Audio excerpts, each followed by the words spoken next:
It's here. It's finally here at long last. The highly anticipated next installment to the LEGO Star Wars series has finally arrived to great reviews and much praise. But I've also noticed a trend of people online starting to comment that it's not very good, so that got me wondering how those reactions could be so different from what most people think. Is this the new ultimate Star Wars game, or just a misfire that pales in comparison to the complete saga? I think I know the problem here, so let's get right into it. I've been able to notice some really interesting trends. The Skywalker Saga gets a lot of praise for its incredible graphics, art design, open world, attention to detail, and expansive side quests. But I've also seen a lot of criticism for the short, shallow, simple gameplay of the main story missions. You know, the ones based on the movies. This is where the problem comes from. It's a problem of expectations and also some of the marketing. The game has been marketed as the ultimate LEGO Star Wars game, and when people hear LEGO Star Wars, they think of the complete saga.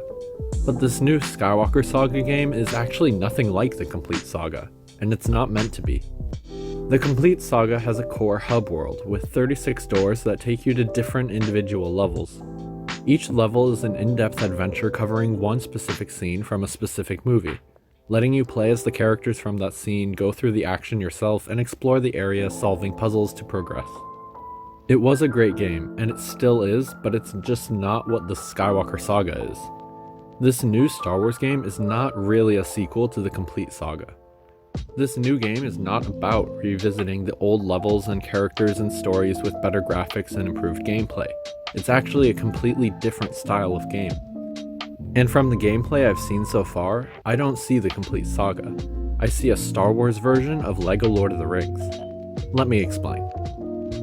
If you've played LEGO Lord of the Rings, you probably already know where I'm going with this, and you get my point. But for those of you who haven't played LEGO Lord of the Rings, it's a fantastic game with the gameplay vibe that the Skywalker Saga seems to be going for right now. And that's not one that's based on deep story missions. The key to the old LEGO Star Wars games was their creative story levels that put you right in the action with plenty of puzzles to solve and hidden areas to discover. But if you look for these in the Skywalker Saga, or LEGO Lord of the Rings for that matter, you'll probably be disappointed. The story levels in these games are pretty simple, linear, and easy. They're more like cutscenes than actual levels. Assuming you play the game one level at a time, back to back to back, I can see how that would leave you feeling annoyed or disappointed. Playing through a bunch of cutscenes just isn't fun. It's nostalgic, it's funny, it's entertaining, it's nice, but it's not really that fun in any engaging way.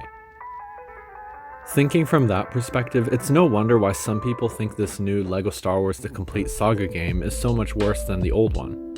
But these shallow story missions really aren't the game. The way that the Skywalker Saga and LEGO Lord of the Rings are structured is not based on these individual levels or deep problem-solving gameplay to get ahead. They're based on something equally great though. In LEGO Lord of the Rings, the levels are short, simple, and frankly kind of boring most of the time. I vaguely remember one level where you have to hide from the ring wraiths as you escape the Shire, but that's about it from the actual story mode, to be honest. What a game like this excels at, though, is capturing the magic of travel. It's one thing to see the movie, read the book, or play some levels telling the Lord of the Rings story, but it's another entirely to choose my favorite character and explore the entire map of Middle-earth freely, discovering hidden items and interesting side quests to make my own journey. I don't remember the Mines of Moria level or the Battle for Helm's Deep level. What I do remember is spending countless hours with my brother wandering around Middle-earth, figuring out side quest solutions for random hobbits, and playing hide and seek in Gondor. The power in this sort of game, like the Skywalker Saga, is not in the story levels, but in freely exploring a universe you love to discover all the unique surprises. The power of these games is not to recreate the original stories, it's to make your own. As an example from this new Star Wars game, I assume that most people just go to Otoh Gunga with Jar Jar Binks, follow the yellow glowing path, and then play the underwater story mission pretty much right away. Then you follow that yellow glowing path to the next level, the next level, the next level, and you get kind of bored with the shallow gameplay. It's obviously easier after completing story mode for the first time, but if you ever start to get bored or underwhelmed by this new LEGO Star Wars, just remember to slow down and look around. The game always has that trail of glowing lights so you don't get lost, but you're always free to stray from the path, chat with locals, test yourself on different puzzles in the open world, and look for interesting things to try, immersing yourself in the world. I've watched many different live streams of people playing through the Phantom Menace levels now, and I saw the same story levels over and over in almost the exact way, because that's obviously how the game is. But the story levels aren't what stand out to me from watching those live streams. From all of my watching, the thing that I remember most is the way that each individual player approached the open world from a different angle. They explored different areas, they found their own unique mini adventures along the way.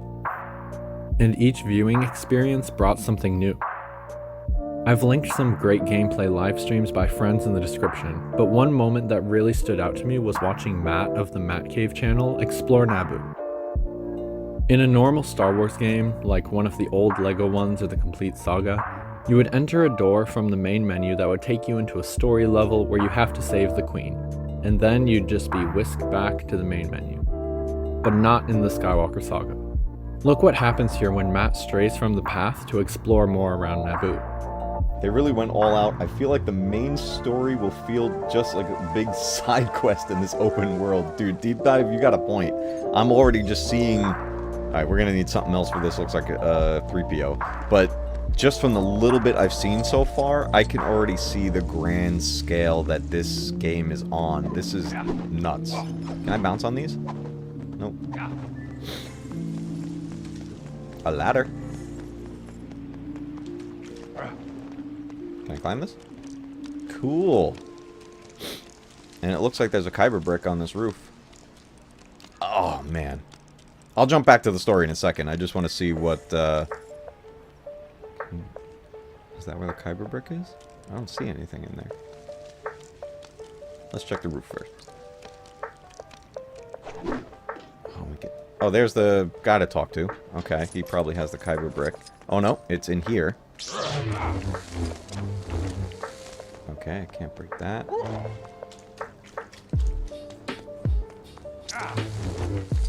Alright, there's gonna be a switch or something. Something like that. Let's talk to the guy. Where are you? Oh, let's not fall off.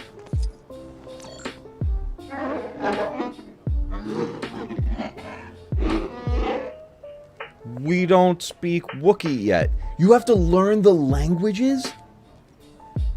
That's so cool. Okay.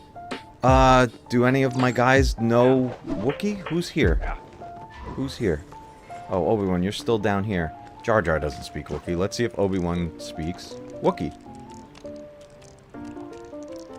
That is so cool.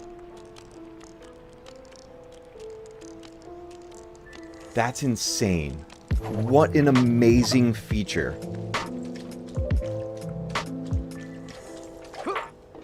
We might need free play for this. Nope, Obi-Wan understands Wookiee. Young Obi-Wan speaking Wookiee based on Ben Kenobi talking to Chewbacca in the background of A New Hope is such a ridiculously good attention to detail. Deep Dive, you are 100% correct on that. Good call. Really good call. Small moments like these are what make the open worlds of LEGO Lord of the Rings and now also LEGO Star Wars The Skywalker Saga fantastic games. They give the players a universe to explore, and then they just let you explore it however you want to, as whatever characters you want. Not even to mention the incredible addition of so many ships, space travel, and multiple planets that you can travel between freely as well. This new game may not have the hard-hitting LEGO puzzle story missions of the old games, but it still seems to perfectly capture the heart of what makes Star Wars, Star Wars. And that's something incredible that we can all appreciate. So, enjoy the galaxy, explore everything, and may the Force be with you. There's so many. Do they all have a system of planets? Most of them. Has anyone been to them all? Not likely. I want to be the first one to see them all.